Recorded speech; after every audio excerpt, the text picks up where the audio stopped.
In this video, I'm going to show you how to use Pulse Tracker on Axiom. So the first thing you'll need is an Axiom account. There's a link down below in the description as well as in the pinned comment. And if you sign up using my link, you'll get a 10% discount on all trading fees forever. So make sure you check it out. Axiom is one of the best platforms for trading meme coins. It's packed with a lot of different premium features that are completely for free, such as an amazing wallet tracker, a great Twitter tracker, a P&L tracker, a reward system which gives you Solana back just for trading.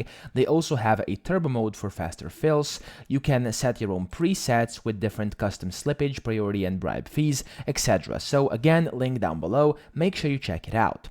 Now, to actually use the new Pulse Tracker on Axiom, this is very handy. Before, you had to go to the Pulse section, which is going to be the second tab up here, top left, and of course you could see your new pairs, your final stretch, and your migrated coins over here. However, what you can now do is, no matter where you are inside Axiom, you can just click down here where it says Pulse Tracker, and as you can see, it will pull up your Pulse Tracker via which you can see the new, the stretch, and then the migrated coins over here whenever you are and wherever you are. Okay, so we can just leave this as kind of an overlay. So let's say you want to go to trackers over here, you can see this is staying on my screen and you never have to open up a second tab, for example.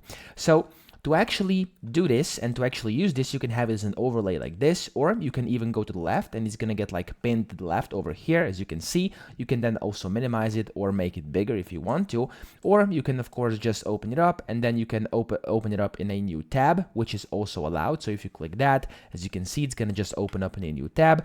Or of course, you can have it as on the right hand side as well over here, or I think there's some other options too. So you might be able to have it like at top, or like anywhere you want over here. So this is pretty much how to use the new Pulse Tracker on Axiom. I hope this video helped you out. If it did, please subscribe to the channel and help me out as well.